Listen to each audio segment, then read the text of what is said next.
What is going on, guys? How is it going? Now, it has been almost a month since I did the last gameplay video for this, so I am so sorry about that. But we're back doing this. At the end of the previous video, it actually ended with Venom being captured, or at least I think it was Venom being captured. I can't remember now, but either way, let's get on with the next mission.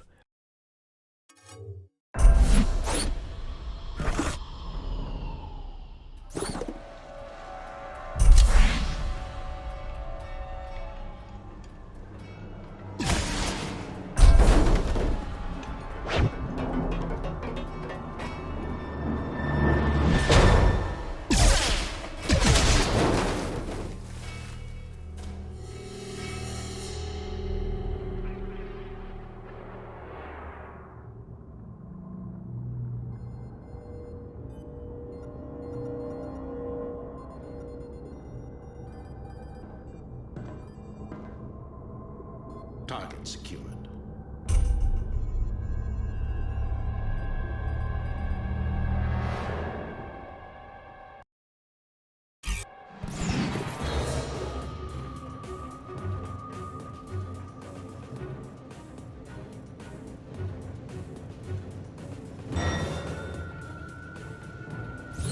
General Fury? Osborn's gone.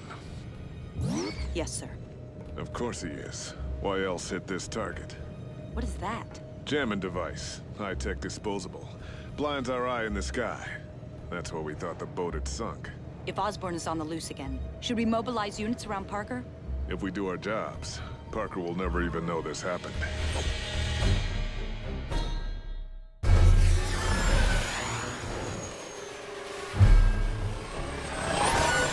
There's something you don't see every day. Almost every day. But not every day.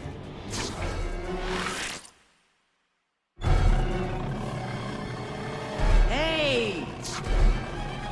Where'd you get the cool suit? And by cool, I mean cumbersome and riveting. Don't take it too hard. I mean, clearly, as you can see, I'm kind of a costume design snob. Okay, fine. It's a nice suit. Sorry. Jeez. So, of course, guys, as you can see, it features Beetle in this mission. And also, by the way, I just want to let you know that I will be trying to talk about as many Ultimate Spider-Man storylines / sagas in this video. So, we're going to start off with War of the Symbiotes and Ultimatum. So, I think we'll go with Ultimatum first. So, with the Ultimatum, pretty much what happened is Scarlet Witch and Quicksilver actually got killed, and Magneto swore to himself that he was going to punish the human race for what had happened, and he actually used his, obviously he controls metal, he actually changed the magnetic poles on Earth, and it basically made all the oceans go a little bit crazy and stuff like that, and pretty much everybody absolutely hated the Ultimatum, mainly because major characters died. So the X-Men died, the Fantastic Four died, all of that crazy stuff, and Magneto even killed Charles Xavier. And you're probably thinking, no way, that won't happen. If you've seen X-Men Days of Future Past, then you'd know that Charles Xavier and Magneto are actually really good friends. But pretty much what happened is that Magneto just walked in and killed Charles Xavier, and all this crazy stuff happened. Like, basically, it was actually Doctor Doom that killed Quicksilver and Scarlet Witch. Oh, well, he killed one of them anyway, and basically Magneto didn't know this, but once Magneto found out about this, he said that he was wrong to do this to the Earth, he was wrong to do this to the humans, and all this crazy stuff. And he basically started putting everything back to normal. He changed all of Earth's magnetic poles back to normal, and Magneto actually said if Charles was still alive, that Charles would forgive him, and Cyclops did not even think twice. He just walked up and obliterated Magneto's head off his shoulders using his laser eye beams, whatever they are, and it was awesome.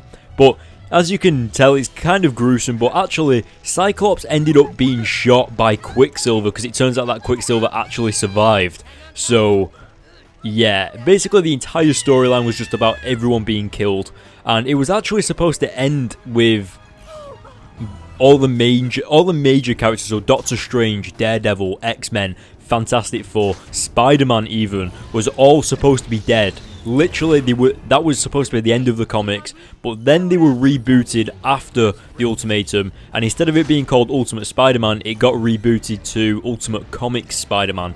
And that started at issue 1 again, and Peter Parker was alive, Johnny Storm was living with Peter Parker and Gwen Stacy at Aunt May's house, and all of that crazy stuff, and then that went on for 15 issues, and then the death of Spider-Man started. Well, first it was Peter Parker's birthday and the 50th anniversary, but then the death of Peter Parker started, which of course some of you guys, or most of you guys, should know about by now. Anyway, moving on to a different storyline in the Ultimate Spider-Man series, we now are going to be talking about War of the Symbiotes, and believe it or not guys, this Ultimate Spider-Man game is partially based off War of the Symbiotes, and it pretty much consists of Eddie being able to control the symbiote easier every time he gets close to Spider-Man, and as you can see in this game, Spider-Man's head starts hurting every time Venom comes near him and stuff like that, and that's why, and that is pretty much how it goes down in the comics. It kind of is kind of humorous because what happens is Eddie sits down on a bench like next to civilians and stuff like that. He starts telling the civilians about how his symbiote is out of control and stuff, and then he kills them. So before he kills them, he does that. So yeah, but War of the Symbiotes is actually when Gwen Stacy comes back. Well, Gwen Stacy comes back to life as a clone because of Carnage, and then, well, actually, I'll explain it from the beginning because some of you guys might not know. Carnage actually killed Gwen Stacy in the Ultimate Universe. What the hell, Spider-Man? What is he doing? Open the door. Beep, beep, beep. What? Oh my god. Spider-Man. Thank you. What? I pressed B about 100 times then. Right, let's get this one quick. Come on, go. Alright, now we've got that. Now we've got that sorted, so I was getting a bit stressed there. But, yeah, as I was saying, Gwen Stacy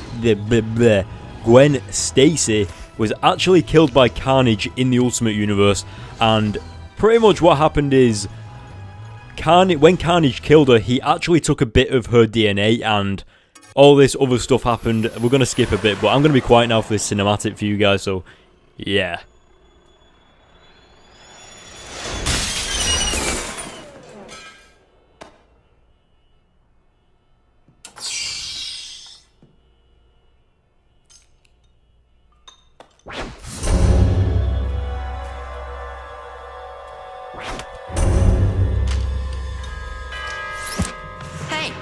I just wanted to talk before, but I'm starting to think you need a good old-fashioned can of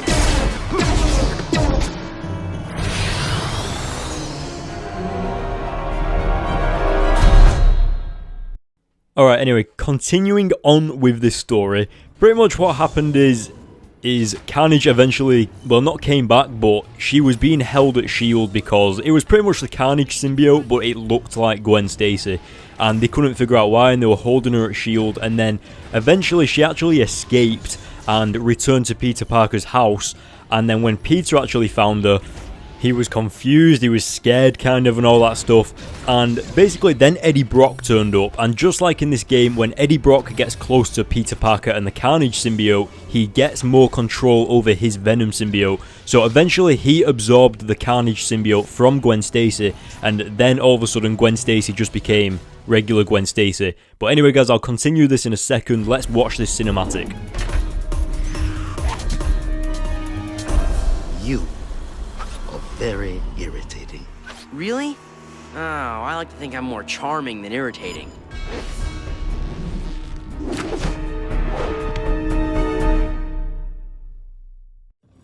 So yes, as I was saying, pretty much the Gwen Stacy that is in the Ultimate Spider-Man comics right now is actually a perfect clone of Gwen Stacy. It's so perfect, in fact, that she might as well be Gwen Stacy's identical twin sister. She's not a clone, but she is a clone, but I don't, it's basically just regular Gwen Stacy now.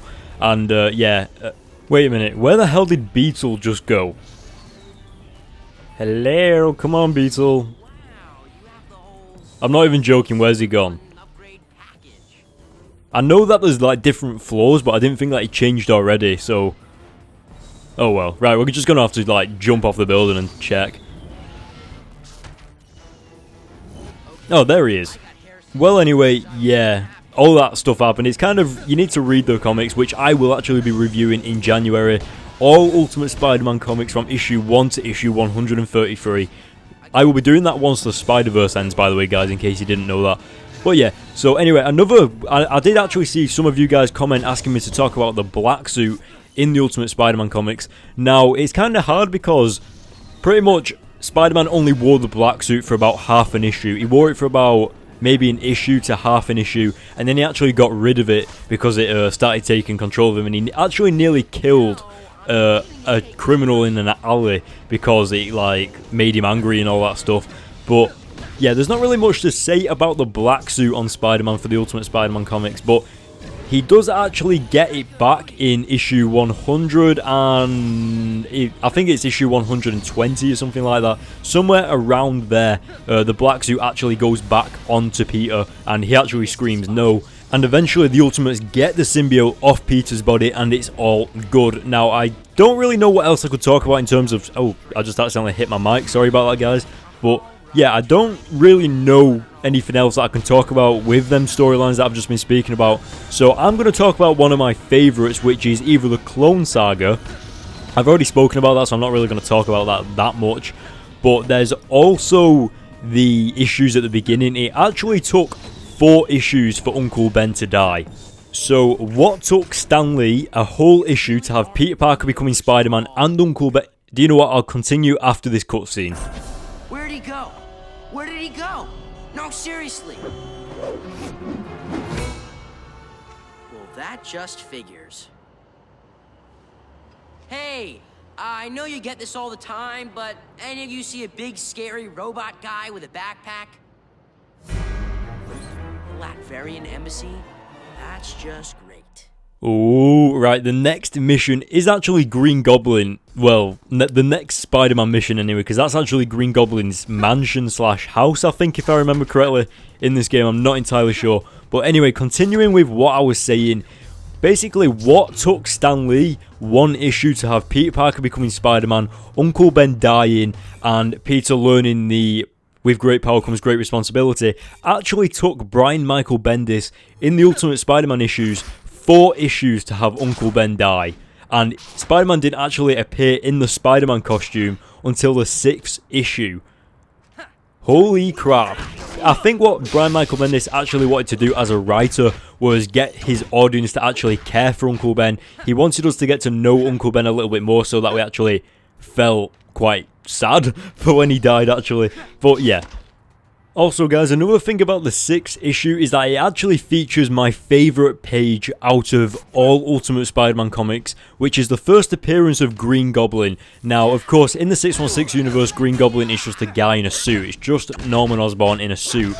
But this was the first time that we actually saw the Green Goblin as the Green Goblin in the Ultimate Spider-Man universe. And, of course, he's actually a goblin. He's not a guy in a suit. So imagine everybody's reaction to the Green Goblin actually being a monster, which is pretty crazy if I do say so myself, and quite a risk on Brian Michael Bendis' part. But it actually features my favourite page out of all the Ultimate Spider-Man comics, and that is when we first get to see Green Goblin, and it actually shows Green Goblin in a purple hooded cape and standing over Spider-Man. And it might have been the 6th issue, I think it's the 6th issue, or it might have been the 7th, but I'm pretty sure it's the 6th. But the art is absolutely phenomenal, and in case you guys didn't know, Ultimate Spider-Man is actually known for the artwork, and the artist was actually Mark Bagley, and he was actually on like the comic of Ultimate Spider-Man with Brian Michael Bendis until issue 111 when Mark Bagley left. So all the art for Ultimate Spider-Man is all nice and perfect, in my opinion. It's all that nice Ultimate Spider-Man art. It looks absolutely fantastic. And then when we get to issue 111 of Ultimate Spider-Man, it did actually change. And I can't remember who it was, but I do know that David LaFuente actually came in just after the Ultimatum. And I didn't like David LaFuente's artwork, but I cannot remember right now who the artist was for Ultimate Spider-Man after issue 111, but I actually liked his artwork. But obviously I'll be able to remember the artist after I've uploaded this video, because that always happens. But Anyway guys, going back to the game, I've actually just kind of zoned out of the game. We are actually doing a Venom mission right now, and I actually hate the Venom missions because, well, actually we've got a cutscene, so I'm going to be quiet. I wonder, is there a connection between the suit and Spider-Man? When Spider-Man came on the scene, it seemed that you were more focused on him than the target we told you to test against. When he was there, Spider-Man, I felt like the suit was under control. I felt good. Just being in proximity to Spider-Man? Why would that be? It happened one other time. Parker. Parker? Richard Parker? He's dead. But his son is not. The suit was built with Richard Parker's DNA, and his son is Spider-Man. Wow. And getting close to him is giving Brock more control over the suit. Get Brock to tell you everything. By the way, the words are delayed for me as well, so don't worry. His name is Peter Parker. He lives with his aunt in Queens. He's still in high school. And he'll come to you, of his own free will.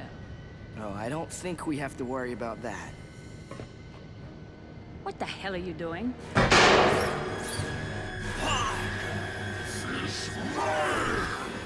Mine, and you can't have him.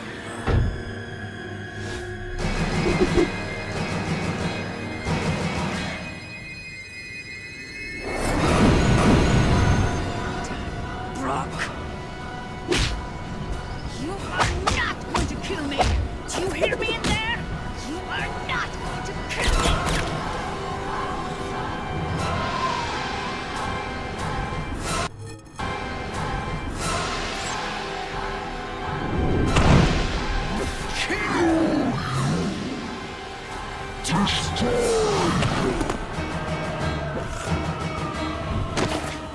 Eddie Brock is loose. I need backup at my location ASAP. Back in the delightful Venom missions, yay.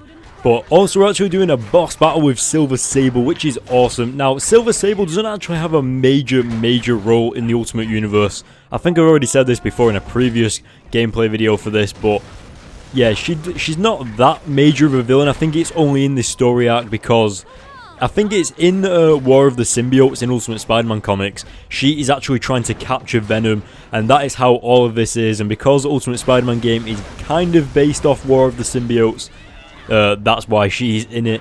But yeah, for this game, the villains are actually quite decent. I think the best boss battle is probably Electro, maybe. But we've already done that mission, so I don't know. But as you can see from last time, guys, I have discovered that if you double tap the throw button, it actually throws cars twice as fast. Now, I don't know if you guys noticed this. Some of you did comment in the comment section below, actually tell me about that. But in the video that you commented on, I actually did discover it during the Electro Fight boss battle. Whoa! Did Silver Sable just get run over by a car as well as being hit by the car that I threw? Oh, whatever. But either way, this boss battle is actually pretty easy. I wouldn't class this as a boss battle because look at me, I'm absolutely owning her. And boom. Okay, right, I said boom a little bit too early, but still.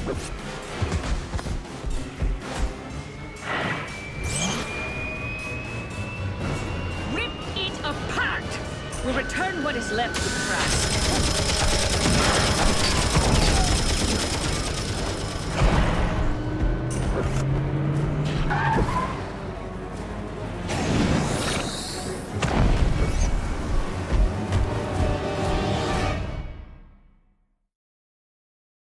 Alright, so out of all the Venom missions, this is the one I absolutely hate the most. Because all you have to do is jump around, kill a few guys, and especially the most annoying thing about Venom in this game is that he has to feed every 2 seconds on people so that he doesn't die. And it is the most frustrating thing ever, being shot and like feeding on other civilians or whatever, and it gives you no life hardly, and it's so frustrating, especially when the helicopters come in a few minutes on this level. It's so annoying. Come on, get this person. Whoa, alright, he just randomly disappeared into thin air. Okay. Another thing you guys asked me to talk about was Miles Morales and my thoughts on Miles Morales The Ultimate Spider-Man. So, yes guys, I am going to be reviewing the very first Miles Morales comics, the all-new... Wait, what was it called? Ultimate Comics All-New Spider-Man Miles Morales. That was what the first issues were called of Miles Morales until issue 30. And then they actually restarted it at issue 1. And my thoughts on it, he's one of my favourite Spider-Men. Ultimate Spider-Man just in general is my favourite, and it's nice to know that Miles Morales is just as good as Peter Parker. And some people think that he's overpowered because of that Venom blast. Just because he took down Goblin doesn't mean that he's overpowered. He might even come across a villain that is immune to his Venom blast in the future, you never know.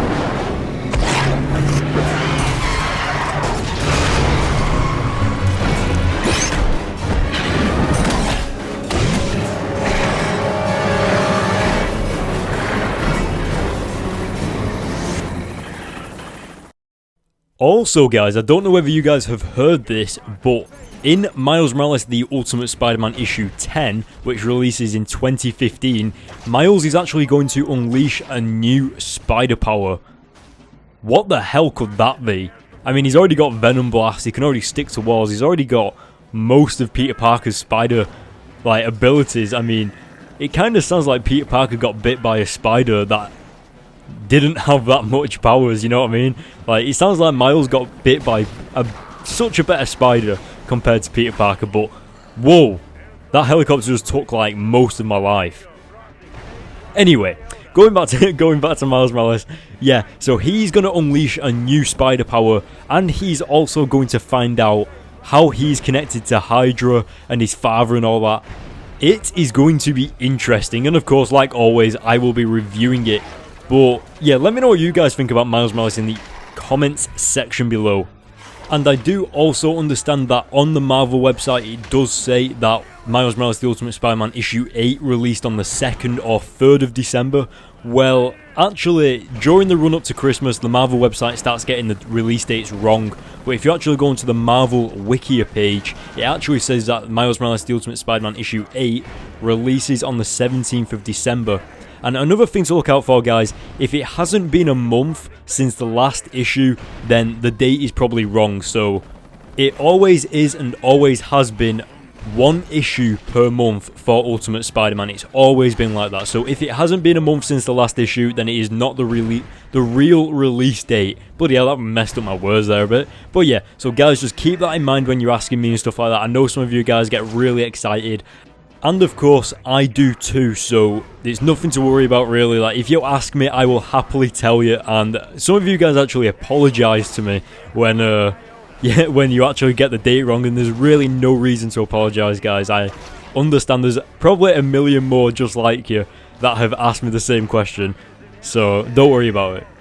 Another one of my favourite sagas slash storylines in the Ultimate Spider-Man comics is actually after the Ultimatum in the Ultimate Comics Spider-Man issue 10 to 15, I think it is, where the Chameleon actually knocks out Peter Parker, not knowing that he's Spider-Man, and the Chameleon actually takes the identity of Peter Parker to, you know, just like, so that no one finds out that Peter Parker's actually disappeared, and he discovers that Peter Parker is Spider-Man, and then Chameleon actually finds Peter Parker's web shooters and his Spider-Man costume in a chest that is locked up in his room, and actually becomes Spider-Man for like a day or a few days and starts robbing banks and stuff like that.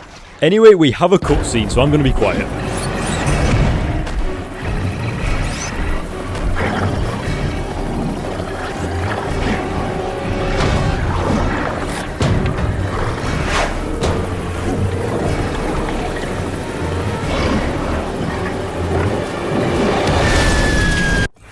Oh my days, how is this mission not over yet? This video is going to be half an hour long, I swear to God. But yeah, so as I was saying, the Chameleon actually discovers that Peter Parker is Spider-Man, and he actually poses as Spider-Man, robbing banks and all that stuff.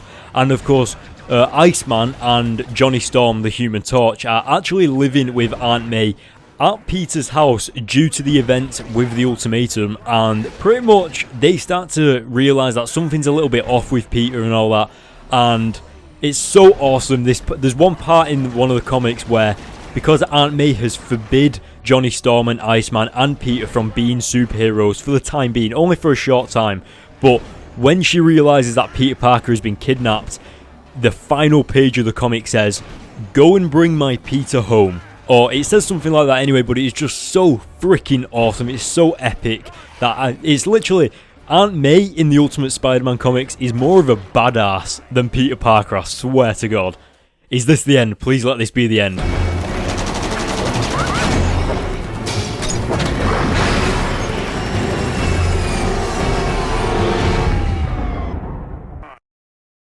Is that it? Is this the... No! What the hell? This mission is literally so long. Why is it so long? Yeah, I swear. What?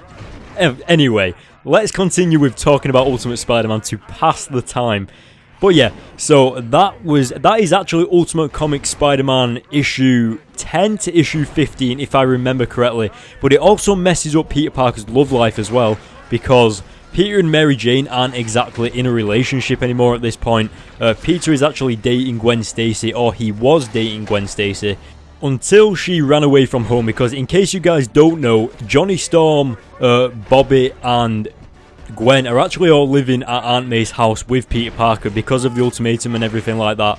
And Gwen Stacy's mum didn't exactly she kind of kicked her out of the house after Gwen Stacy's father died, and all this crazy stuff happened. But yeah, so she ran away, but the Chameleon actually knew that Mary Jane liked Peter Parker, so he just went straight ahead and kissed Mary Jane. And of course, when Peter returned, it kind of messed everything up, but kind of repaired everything with their not relationship type of thing as well. But another thing that is so interesting about the Chameleon saga in the Ultimate Spider-Man comics is the fact that it was J. Jonah Jameson and Peter Parker that were both kidnapped by the Chameleon, and J. Jonah Jameson couldn't figure out why they would kidnap Peter Parker, and then eventually he put two and two together and discovered that Peter Parker was Spider-Man, and it was awesome. That is literally one of the best parts of the Ultimate Spider-Man comics, in my opinion, just because J. Jonah Jameson, you know, how he has hated Spider-Man with a passion. Well, as soon as he figures out that it's actually Peter Parker, he offers to pay for Peter Parker's college tuition, he offers to give him a job, and all of this other stuff. And it is just an absolute shame that J. Jonah Jameson has just been murdered by the Green Goblin in Miles Morales The Ultimate Spider-Man issue 6, because it is just as Peter Parker has come back to life that J. Jonah Jameson has died. So I would have liked it for J. Jonah Jameson to maybe meet Peter Parker again now that he's back to life, and maybe see his reaction and stuff like that. But anyway, we've got a cutscene, so I'm going to be quiet.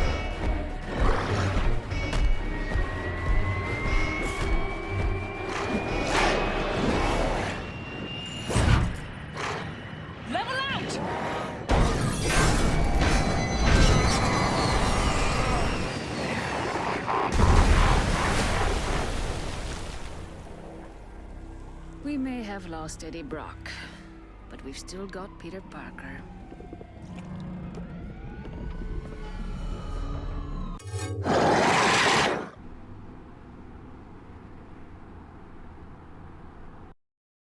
Yay! It is finally the end of that Venom mission. I hate that Venom mission with a passion. It is so long, and not only that, but you're just being chased by guards and stuff like that. But anyway, guys, I think I'm going to end the video, so please go to my Facebook page and like my Facebook page. I literally post previews to comics like The Amazing Spider-Man issue 11, issue 12, Miles Morales The Ultimate Spider-Man. I tell you when the release dates are coming out for that, all of that awesome stuff. And of course, you can send me fan art, you can talk to me, you can send me previews of comics that I haven't seen yet, anything like that. So that is awesome interacting with you guys. Go to the link in the description, hit the like button on my Facebook page. Don't forget to hit the like button on this video, hit the subscribe button, and I will see you guys in my next video.